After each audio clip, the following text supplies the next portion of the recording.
नमस्कार, स्वागत है आपका सिटी सेंटर में। मैं हूं अमृत तिवारी और बड़ी खबर सुकमा से आ रही है, जहां पूर्व विधायक के समर्थन में प्रदर्शन हुआ है। जी हां, मनीष कुंजाम के घर पर पड़ा था छापा।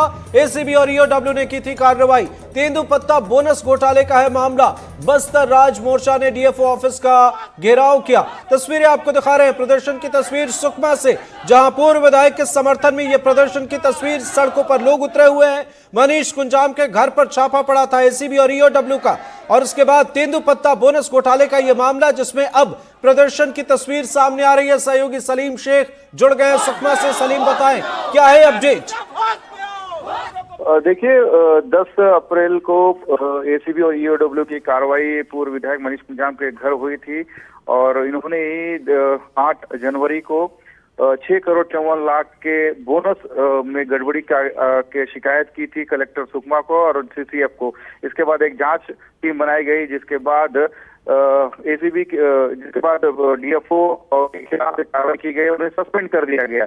और ये पूरे जो तेंदुपत्ता बोनस का घोटाला जो है वो उजागर हुआ था। लेकिन 10 मार्च को एसीबी की कार्रवाई होती है। डीएफओ के सस्पेंड के बाद मनीष कुंजाम के घर पे छापा मारा जाता है, और मनीष कुंजाम का आरोप है कि उन्होंने ही शिकायत की थी, और शिकायत करने वाले के घर पर ये पहली बार देश में कि एसीबी की कार्रवाई की जा रही है। तो ये बड़ा आरोप लगाते हुए जो उन्होंने एक बात कही है कि आज इस पूरे मामले में वन विभाग के अधिकारी भी शामिल है। डीएफओ को केवल ही शामिल नहीं किया गया, इनके साथ इन्होंने एक बड़ा आरोप लगाया है कि इनके वन मंत्री, छत्तीसगढ़ सरकार में जो वन मंत्री है, वो भी इस घोटाले में शामिल है। बिल्कुल बिल्कुल सलीम, आप हमारे साथ बने रहे। एक्सक्लूसिव तस्वीरें दर्शकों को दिखा रहे हैं और खास बयान सुनाते हैं, पहले फिर आएंगे आपके पास।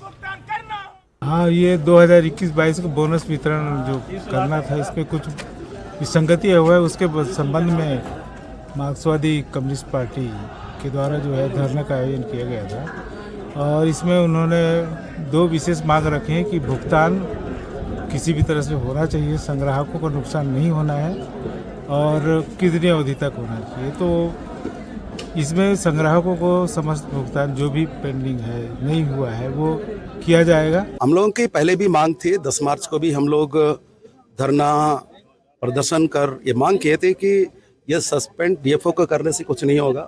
जो विभागीय कार्यवाही है वो करिए, और प्रबंधकों के खिलाफ भी करो, लेकिन जनता को उनका जो हक का पैसा है, खून पसीने का जो बोनस का रकम है, उसको देना पड़ेगा। यही हम लोग उस समय भी मांग किए, और आज भी वही मांग कर रहे हैं कि उनके हिस्से का जो पैसा है उनको दिया जाए। ये तो कह रहे हैं, पर ये तो नहीं बता रहे कि कब देंगे। अब देंगे या नहीं देंगे, अब छोटे से अधिकारी, अदना से अधिकारी ये वादा करे तो हमें भी विश्वास नहीं हो रहा है। पर हम कलेक्टर से भी मिलेंगे इस बारे में कि वो क्या तैयारी कर रहे हैं इसको देने के लिए।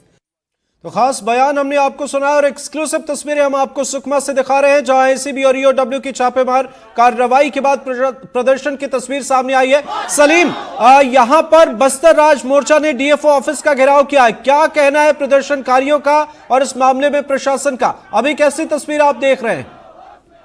देखिए, बस्तर राज मोर्चा के संयोजक और उनके कार्यकर्ताओं का सीधा सीधा मांग है कि जो तेंदुपत्ता बोनस के रूप में जो राशि 6 करोड़ 54 लाख रुपए प्राप्त हुए थे, वो राशि सीधे सीधे आदिवासी संग्राहकों को मिलना चाहिए।